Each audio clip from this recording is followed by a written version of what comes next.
The Galactic Alliance training facility on Kepler 442b hummed with nervous energy as troops from 17 different species assembled for the mandatory integration exercises.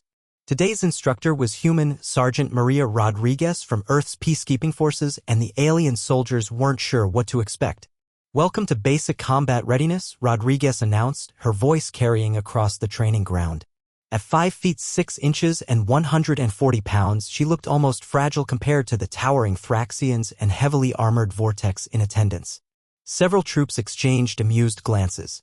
"Today, we'll cover what humans consider elementary self-defense," she continued. "Nothing fancy. Just the basics every human child learns by age 10. Private Zeklor, a 4-armed Mantodine warrior, clicked his mandibles in barely concealed disdain.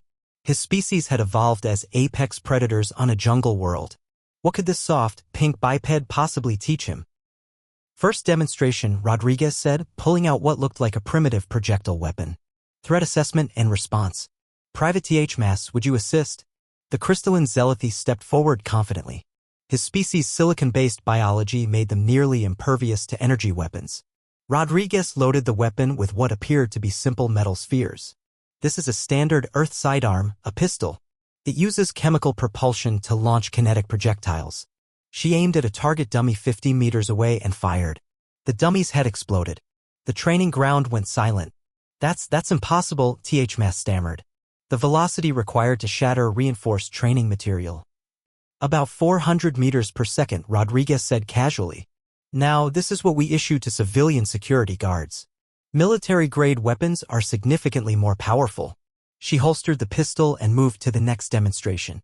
"Close-quarters combat. Who here is familiar with grappling?"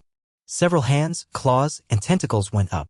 Rodriguez selected a Gorvax Marine, 7 feet tall, covered in natural armor plating with a grip strength that could crush steel. "Standard scenario, you're grabbed from behind."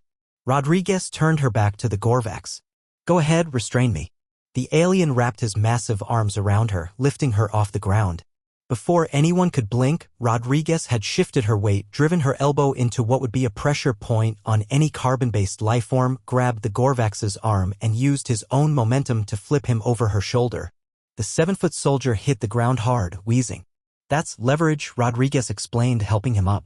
"Mass means nothing if you understand physics and anatomy. Every human learns this in mandatory physical education." The demonstrations continued, each more unsettling than the last. Rodriguez showed them how humans could fashion weapons from everyday items. "This is a pencil, but with proper application," demonstrated something called parkour that allowed her to scale a 30-foot wall in seconds, and explained how human endurance hunting worked. "We can run for hours," she said, not even breathing hard after the demonstrations. "Our ancestors would simply follow prey until it collapsed from exhaustion. We call it persistence hunting." "But surely," Lieutenant Krex of the Altarian Royal Guard interjected, "these are specialized military techniques." Rodriguez laughed. "Lieutenant, I was a kindergarten teacher before I joined the Peacekeepers. This is stuff I learned in Girl Scouts and high school gym class." The real shock came during the survival segment. "Human skin," Rodriguez explained, pulling out a medical scanner, "heals from minor damage within days. Major trauma that would kill most species? We often survive with proper medical attention.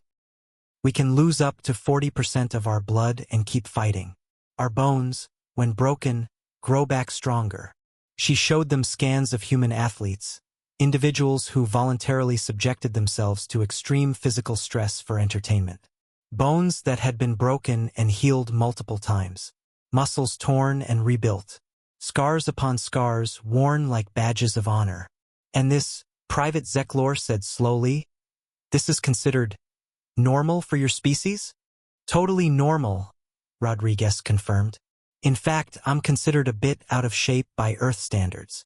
I really should hit the gym more often." As the session concluded, the alien troops filed out in stunned silence. The human sergeant had spent 3 hours showing them basic self-protection, and every species present had reached the same conclusion. If this was basic, they never wanted to see advanced. In his report to High Command, Lieutenant Krex would write, "Recommend immediate revision of human threat assessment. Previous classification as mostly harmless is dangerously inaccurate. Species demonstrates casual lethality that defies comprehension."